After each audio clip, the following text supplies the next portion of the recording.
episode di sini diperlihatkan dengan Yeonju sedang dihampiri oleh seorang laki-laki yang bekerja di suatu saluran berita. Laki-laki tersebut ingin mengundang Yeonju ke sebuah acara saluran TV yang dia sendirilah pembawa acaranya. Namun Yeonju menolak karena media sosial Silver Lining lebih banyak pengikutnya daripada acara yang dia bawakan.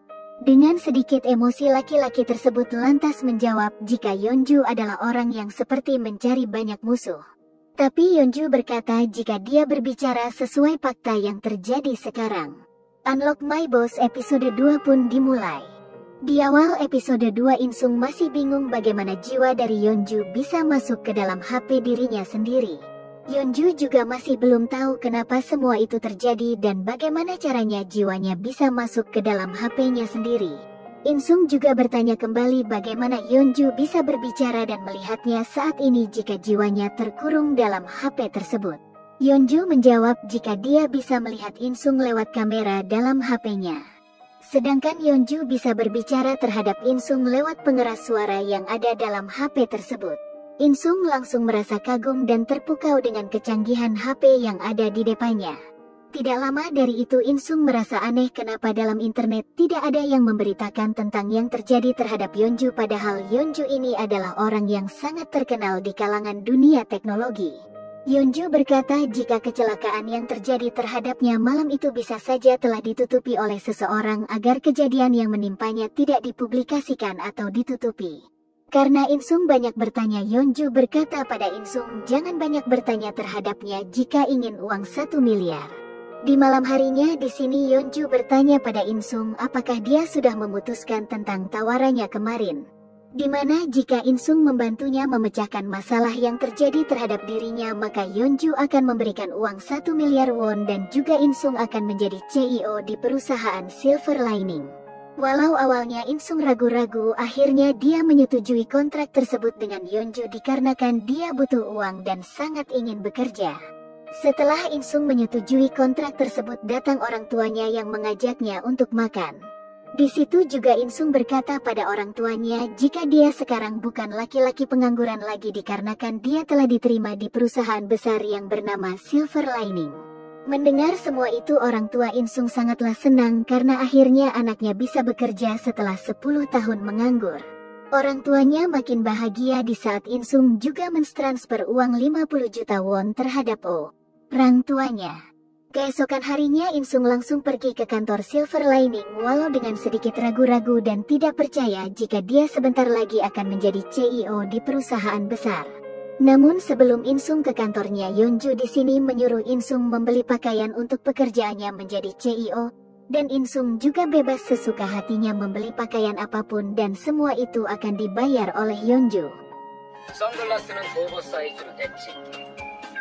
이 옷은 사나이 다 해서 530만 원입니다. 네?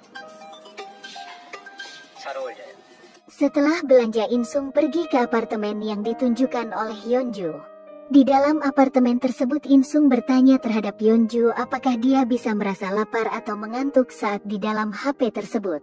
Yeonju menjawab jika dia tidak pernah merasa lapar setelah jiwanya masuk ke dalam HP tersebut dan dia juga tidak punya waktu untuk tidur dikarenakan masih banyak urusan yang harus dia lakukan saat ini. Yeonju juga menyuruh Insung menyelidiki apa yang sebenarnya terjadi terhadapnya kenapa dia bisa hilang ingatan sepekan sebelum kecelakaan itu. Dan dengan anehnya kenapa ponselnya bisa ditemukan di atas gunung bukan di seberang jalan jika dia mengalami kecelakaan. Bahkan mobil yang dikendarainya tidak ditemukan dimanapun. Yeonju juga berbicara mungkin saja seseorang telah membuang mobil tersebut. Tapi Yeonju sedikit mengingat ingatannya malam itu di mana dia keluar mobil dan dia masuk ke dalam hutan. Insung harus mencari tahu kenapa dia saat itu keluar mobil dan masuk ke dalam hutan karena ingatannya hanya dia ingat sampai itu saja. Setelah itu Insung langsung melanjutkan pergi ke kantor Silver Lining. Di perjalanan Yeonju memberitahu tentang orang-orang yang harus Insung ingat. Yang pertama Direktur Miran dari perusahaan Bumyang. Ayahnya adalah pimpinan dalam perusahaan tersebut. Namun setelah ayahnya jatuh sakit dia menggantikan ayahnya menjadi pimpinan di perusahaan tersebut. Dia juga ingin bekerja sama dengan Silver Lining tapi wakil dari pimpinan Bumyang tidak menginginkan itu. Dia juga tidak pernah puas dengan posisinya sekarang sebelum dia menjadi penguasa di perusahaan tersebut. Sesampainya Insung di kantor Silver Lining, dia langsung disambut oleh semua orang di sana termasuk Seyeon dan laki-laki yang bertengkar saat wawancara kemarin. Insung dengan imajinasinya membayangkan jika yang terjadi sekarang adalah akting saja. Dengan sok kerenya Insung di sana mengusir semua orang yang menyambutnya dikarenakan menurut dia semua itu sangat menggelikan. Semua orang di sana lantas pergi mendengar semua itu. Setelah itu Insung sangat senang dikarenakan Seyeon adalah sekretarisnya di perusahaan Silver Lining. Seyeon langsung mengantar Insung ke ruangannya. Tapi seperti biasa Seyeon sangat dingin terhadap orang lain maupun atasannya sendiri. Di situ juga Insung tidak sengaja menabrak ember saat dia fokus melihat HP yang membuat dirinya terjatuh. Melihat semua itu datang seorang laki-laki yang langsung memarahi wanita tua yang bekerja sebagai tukang bersih-bersih di perusahaan tersebut karena menyimpan ember tidak pada tempatnya. Bahkan orang itu membentak dan berkata kasar terhadap wanita tua tersebut. Walau Yeonju melarang Insung mencampuri urusan mereka, tapi karena Insung tipe orang yang baik, dia mengabaikan omongan Yeonju dan membantu wanita tua tersebut.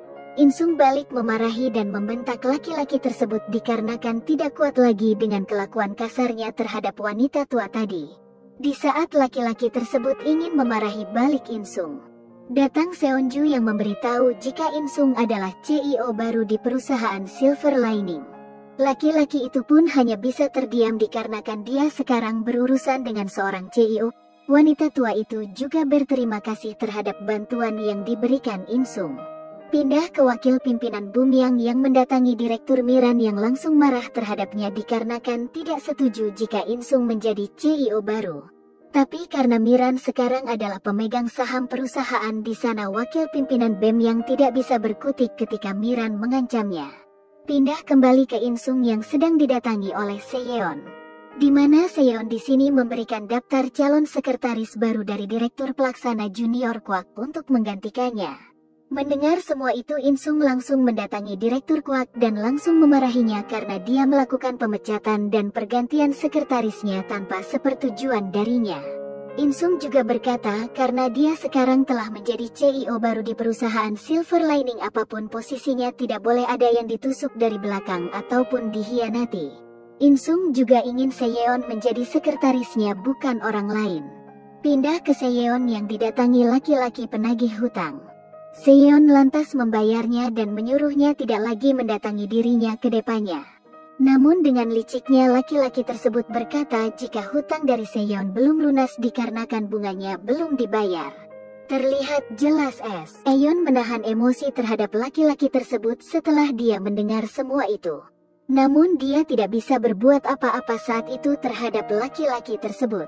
Sepulangnya bekerja Insung tidak sengaja melihat Seyeon yang sedang mengemas barangnya karena dia beranggapan dia akan dipecat. Dia juga memberikan berkas pengambil alihan sekretarisnya terhadap Insung.